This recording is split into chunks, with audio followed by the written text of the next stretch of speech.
All right, let's get into one of the most powerful and frankly brutal short stories you'll ever read, Kate Chopin's Desiree's Baby.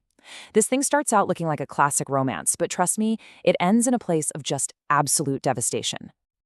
And that's really the question at the heart of it all, isn't it?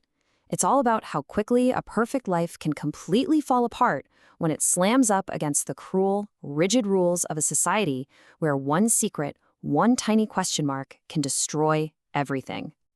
So let's dive in.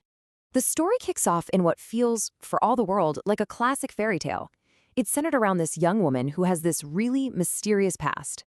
So our main character is Desiree. She's a foundling, literally discovered as a toddler sleeping by the gate of a wealthy estate.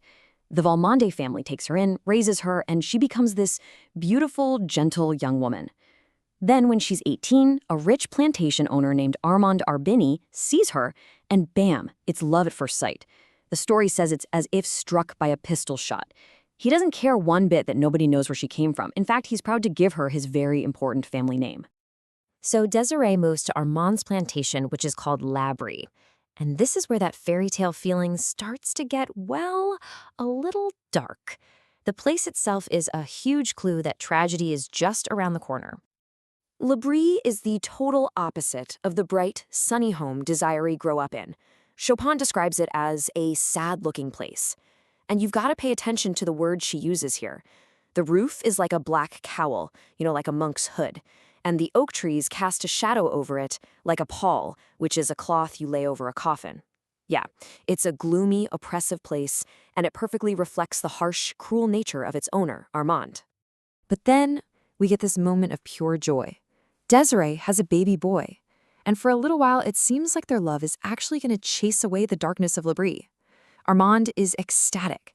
He's so happy that his whole personality changes. He stops being so cruel to the enslaved people on his plantation. And this little family is, for a time, genuinely happy.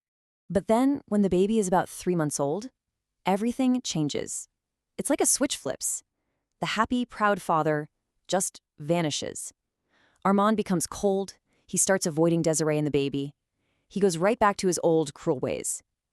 The story literally says, the very spirit of Satan seems to possess him. And Desiree is just left completely confused and heartbroken. So what happened? I mean, what on earth could cause such a violent, terrifying shift in a person? Well, Desiree is about to find out, and the answer is more horrifying than anything she could have possibly imagined. This is it. This is the moment it all comes crashing down. She's in her room, looking at her beautiful baby. Then she glances over at a young enslaved boy who was fanning the child. Now, the story calls him a quadroon boy, which was a term back then for someone of one-quarter black ancestry. And when she looks from that boy to her own son, she understands. The realization is so awful, the story says the blood in her veins turns like ice. She goes to Armand totally desperate, and she asks him what it all means. And he delivers this absolutely soul-crushing line. And get this, he doesn't yell, he says it lightly, almost casually. He tells her it means their child isn't white, and since she's the one with the unknown background, it means that she is not white. Desiree just panics. She holds up her hands, points to her fair skin, her gray eyes, crying out that her hand is whiter than yours, Armand. His response is just pure calculated cruelty. He says her skin is as white as La Blanche's. Now, La Blanche is one of his enslaved women of mixed ancestry. With that one sarcastic, vicious comparison, he completely destroys her. Her own mother, Madame Valmande, immediately writes to her, offering total, unconditional love. She says, "Come home, back to your mother who loves you." But Armand? He just tells her to go. And so, in a state of shock, Desiree takes her baby, but she doesn't go home. She walks out of the house, across a field, and straight into the bayou, and neither of them are ever seen again. Now, you might think the story ends with that unbelievable tragedy. But hold on.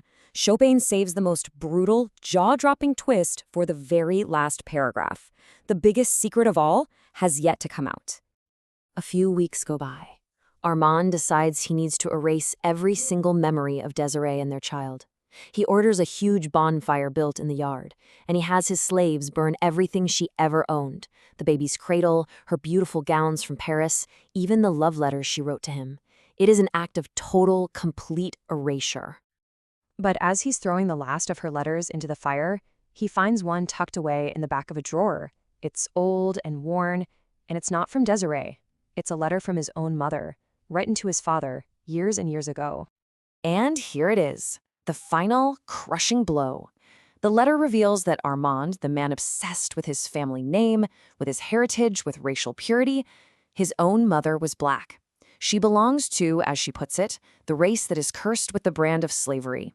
The entire tragedy, the destruction of his wife and his child, was all based on a taint that, by the sick, twisted logic of his own society, was his all along. And that's the question the story just leaves you reeling with.